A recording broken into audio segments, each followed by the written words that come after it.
Kapatisi TV. Ka East West Group of Institution Bangalore, ka khot admission nakamta ka nursing but paramedical course, ka bala ithu da ka Indian Nursing Council, ka buy admission ka badunatam, but she's pa percent ka jinyokam.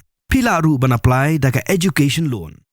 Ka Sorkar jila ka latmu ban punduna no ya ka dor by Thep tanda nakabenta ka yo Polo ka bathamai hadien ba kam shim lala ban kring ya ki nong Thep tanda wat hadien bala pen bana bon sen ya ka tanda ya ka ni ka yo ka bala play house nem bala dep pat la satya ban Aiwai ha ka jinga kran bigila thai ko bor usumbut menteri rang ba ka jila uba khami ya ka tanat pen roi sor uba snga ba lang thar ulai thu ba ka tanat ka pen bana jin lai hadu sausen ya ka tanda rai shim no dan satya ki bai shimanta namar ka jing he than jong ka dor.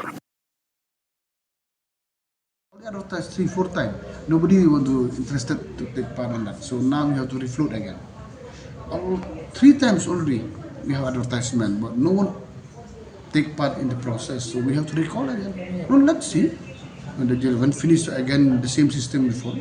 No, you see it seemed like in Polo, it seems the rate is a little bit high. We put from the government side. It seems so. Now we are thinking maybe we may go a little bit low, so at least the party will come.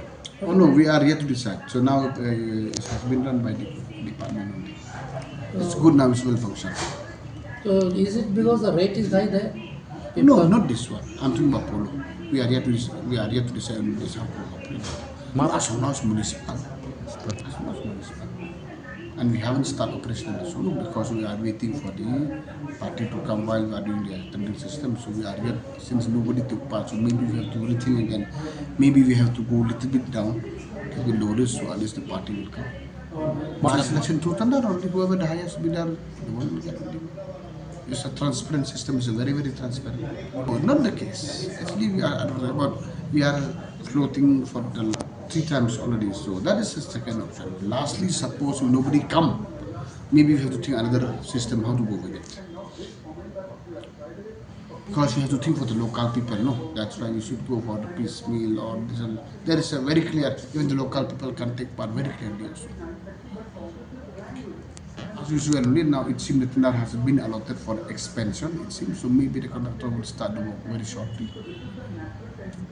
So let's see first. It seems the time of completion for the conductor, it seems they have, if official record is not with me, it seems 18 months they give to the conductor. So I'm not very sure on this, so I have to get it officially. So I have asked my commissioner transport this last week so to communicate with them. We would like to know who is the contractor, what are the time of construction also. Maybe in the next month we'll be able to know exactly who is the contractor, at what rate they could also, and what are the time of completion also exactly. I'll be able to give you maybe next month. We have ensured that no construction will be allowed.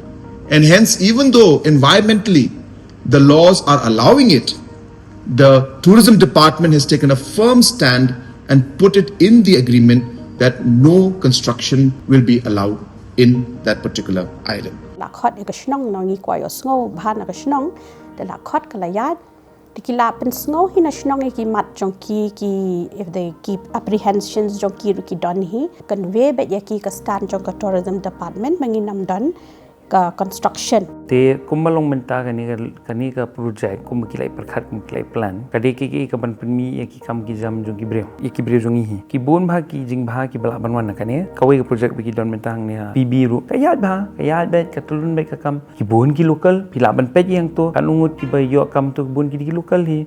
Government has made it clear in the agreement that no structure is going to be allowed in the island. Kanu ka commercial unit ka bawan hang ni ha jalla kadon kata kendon ka 90% of non-managerial posts kan led shaki locals, 50% managerial posts ru kan led shaki local. Other than that, ka shulang tang kata let us work together and let us promote our state for good things to come in the future for our youths and all other categories. Namarba ka ka ba phi amnot ngiru hangni shua ban take up yung project day ban su thu bakla habang warra yaki investment habang warra yaki bakum kini ki project net yang nga opi ka bakaduk ki jimtoy kan long yangi ki kon samna. So I hope with this small clarification that the concerns of the citizens will be addressed. Thank you very much.